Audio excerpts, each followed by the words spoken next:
their ideas together.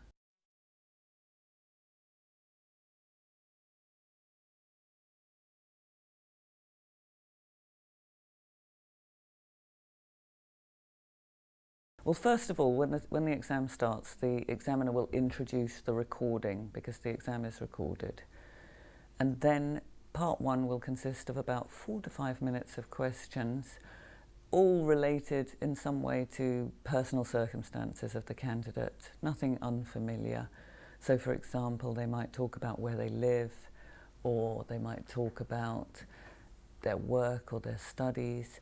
And then there'll be some more questions about other familiar things, you know, for example, television or going out, free time, common topics that people are familiar with talking about. The examiner throughout the test is assessing the fluency, coherence, pronunciation, etc. But in part one, they'll also have the idea that the candidate is on familiar territory. No final marks would be given at all. It would purely be the examiner getting a feel of how well they speak English. And often this is the stage where they get a feel of the pronunciation of the candidate, actually, because that's one of the first things you notice. So it's good for the candidates to show off their pronunciation, speak clearly from the very start. For part one of the test, the best thing for students to do to prepare for it is to practice talking about familiar topics, and so that they feel confident with talking about those things, and they feel that they do know the vocabulary, for example, that they're going to need to talk about those things. As far as pronunciation is concerned, it's good to be sure that you're confident of the pronunciation, or have checked that you pronounce the words that you would often use. So if you enjoy watching thriller movies, you can say thriller confidently and not suddenly think in the exam, how do I pronounce this? Also, be prepared to talk using a range of tenses. The examiner will probably ask you something about the past, the present, the future.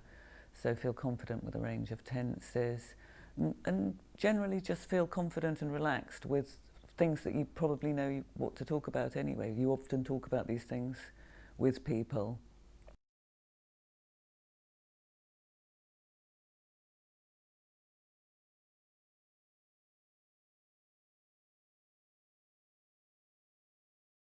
In part two of the exam, the examiner will give the candidate a card with a task on it, and this is to talk for up to 2 minutes about a subject.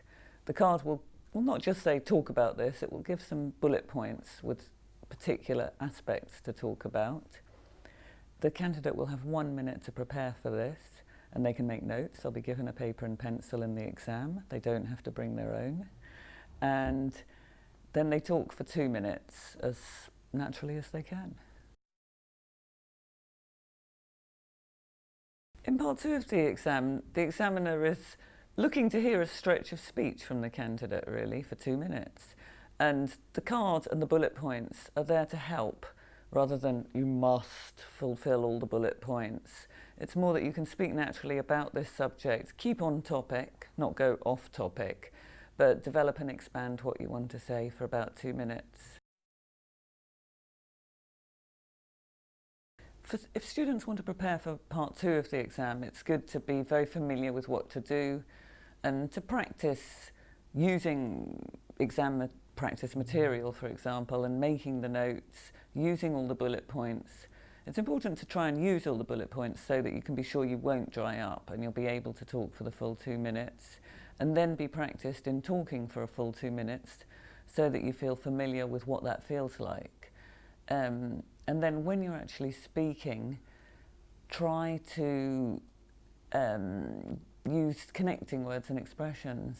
Practice using things like that's why, this is because, and so but, connecting what you say and sequencing what you say.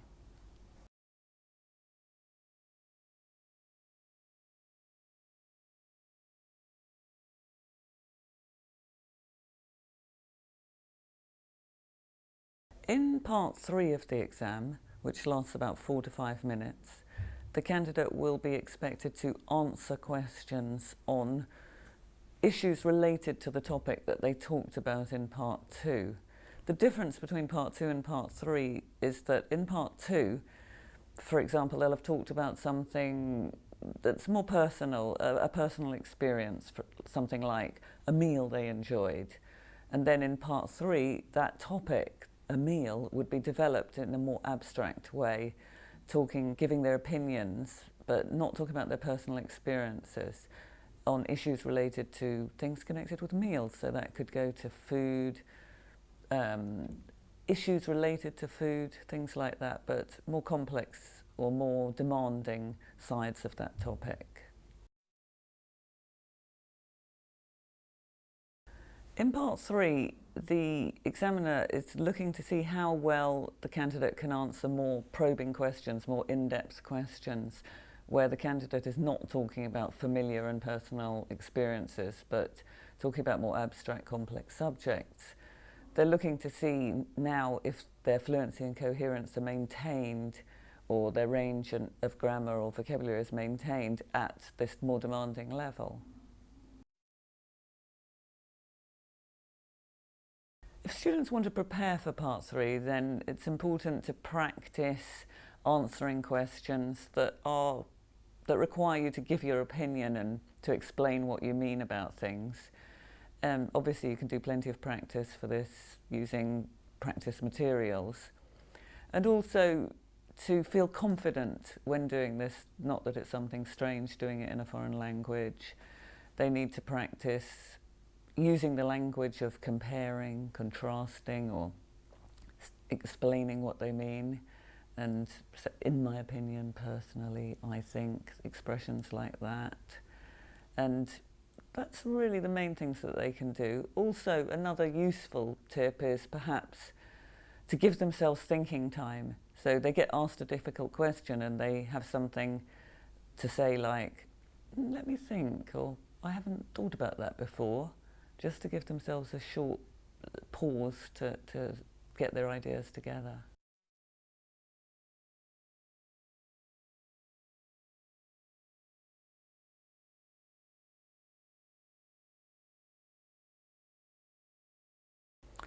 When candidates write their notes for part 2, it's entirely up to them how they do it, what language they write in. I mean, it's better to write them in English because you're thinking in English, but there's absolutely no penalty for how they write them. It's just what they choose to do.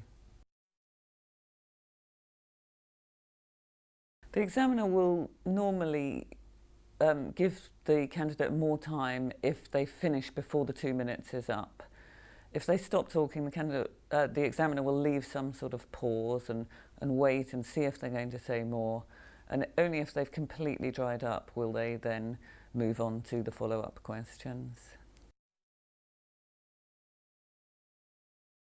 If candidates don't understand a question or want it to be repeated, it's absolutely fine to ask for clarification or ask for it to be repeated. Obviously, it's not a good idea to do this for every single question, but a couple of times during the exam is perfectly normal and natural.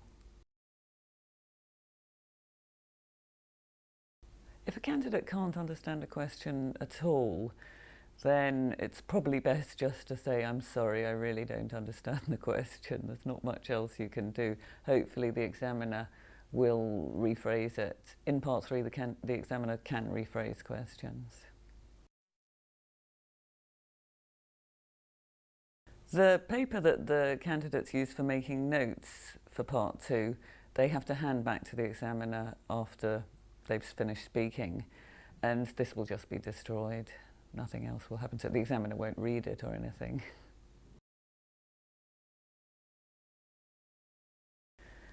If a candidate has strong negative feelings about a subject and expresses that, that's fine. You're not being assessed on your opinions, only on the quality of your English.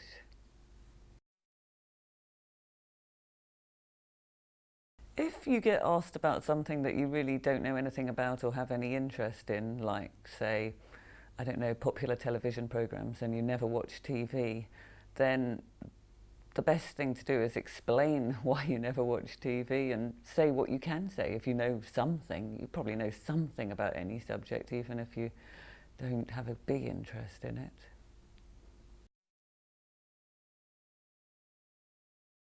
sometimes people aren't sure whether it's better to speak more and risk making mistakes, or to say little but make what they say very accurate.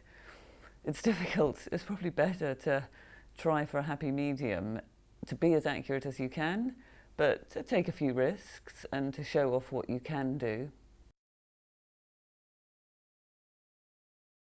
If a student wants to improve their band score by taking a course, so for example if they're band 5 and they want to get to band 7, how quickly they do that is not really dependent just on the teacher, the course book, but on their own work and how much they do to develop their English. If you're in an English-speaking environment, you've got many more opportunities to improve your English outside of class time, reading, talking to people, watching television. But you can still do that in a different environment, but it just requires a lot of effort on the part of the student rather than anyone else.